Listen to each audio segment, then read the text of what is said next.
Pour moi, c'était inimaginable de penser que des archives avaient pu être falsifiées à ce point-là. Et c'est en 2014 vraiment que j'ai compris que, en fait, ce qu'on nous donnait à lire dans les archives enfin, celles qui étaient consultables, eh ben, j'ai fini par comprendre que c'était un récit pour nous tromper complètement, quoi.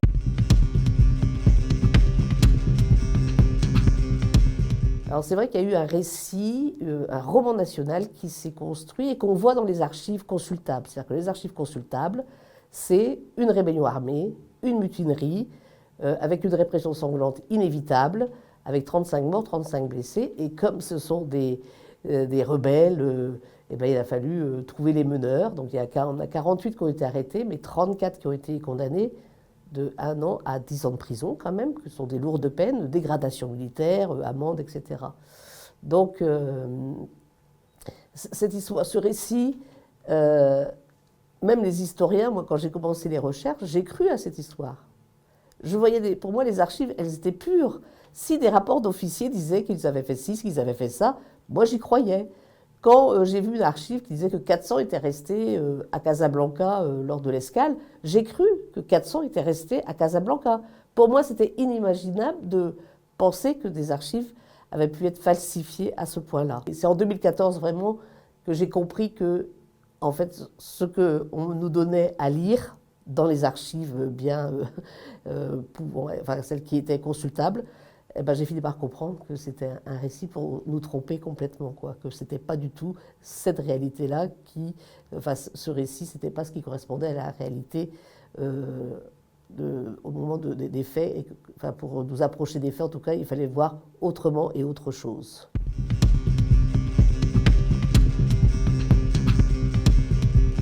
Je pense qu'on est sur cet ordre de grandeur, mais c'est qu'une hypothèse. Nous le saurons vraiment que lorsqu'on comptera les corps, en exhumant les corps des fosses communes. C'est vrai que Thiaroye, c'est quand même, symboliquement, c'est quelque chose de très fort. D'abord, c'est 80 années de mensonges d'État.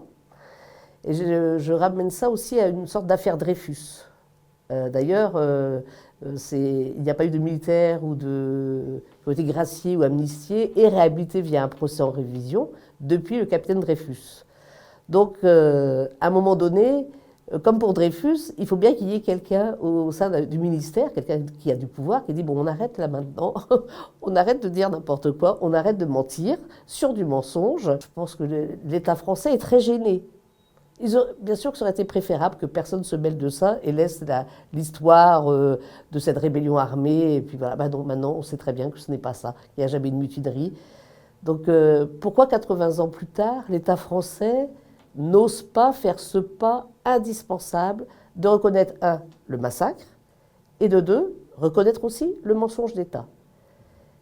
Il ne suffit pas de grand-chose, il suffit juste d'un peu de courage politique.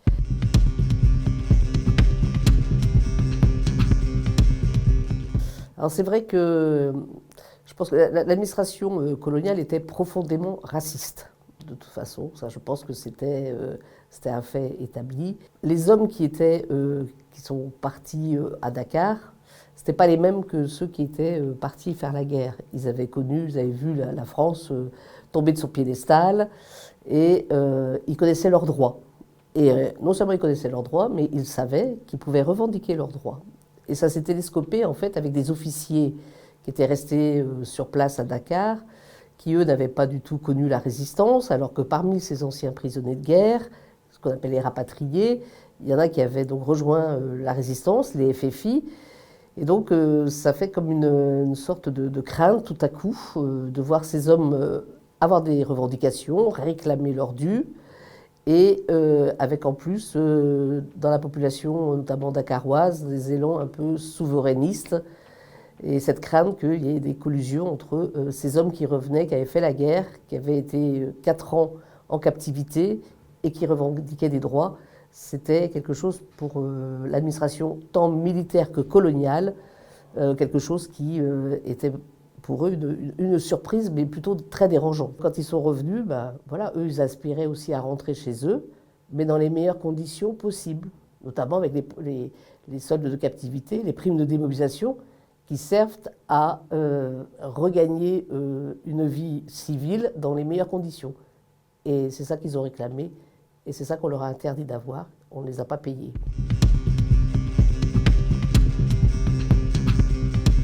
Ousmane Sonko n'a pas du tout apprécié parce qu'il pense qu'ils ne sont pas morts pour la France, ils sont surtout morts par la France.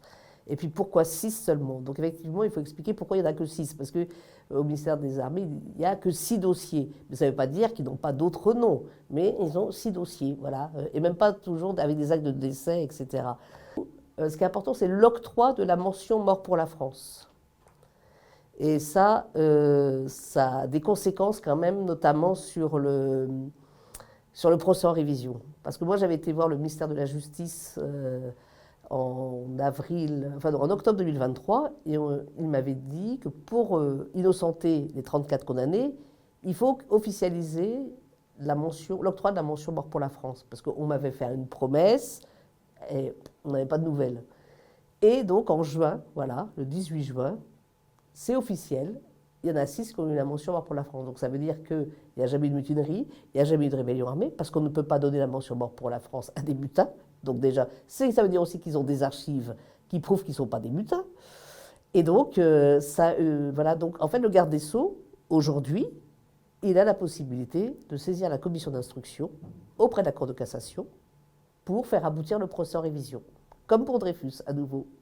Donc, c'est pour ça qu'elle est importante, même si je comprends qu'au Sénégal, ça passe pas bien, mais elle est importante au moins pour ça. Et aussi pour dire, bah, vous avez des archives, puisque, vous voyez, même l'ONAC-VG, l'Office national des anciens combattants, en mai 2024, juste un mois avant, parle encore des hommes de Thiaroye comme des mutins, des rebelles, de répression sanglante, de réfractaires.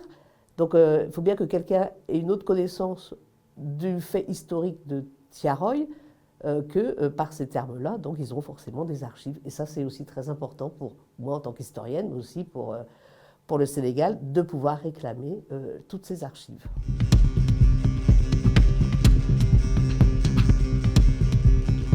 Le comité a été mis en place donc, en août 2024 et inauguré en fait, par le Premier ministre Ousmane Sonko, donc c'était quand même très solennel. Et c'est vrai que ce comité, dans ce comité, il y a 2 commissions. Il y a la commission établissement des faits, et puis d'autres, c'est pour plus la commémoration et la mémoire. Et effectivement, ils vont chercher, maintenant c'est-à-dire que maintenant les historiens sénégalais, et pas seulement, ils vont essayer maintenant d'essayer de s'approcher de la vérité. Donc, et c'est pour ça qu'il faut qu'il y ait aussi, qu'ils acceptent les travaux des Français. Parce que c'est pas parce que je ne suis pas sénégalaise, mais j'ai quand même fait tout un travail. Donc il faut tenir compte des travaux, même si je suis de l'ancienne puissance coloniale, il faut accepter les travaux qui ont déjà été établis, surtout que j'étais très très loin dans la recherche. Mais après, leur travail vraiment important, ça sera effectivement de chercher les archives qui manquent, essayer de compenser ces zones d'ombre qui sont quand même un peu encore béantes.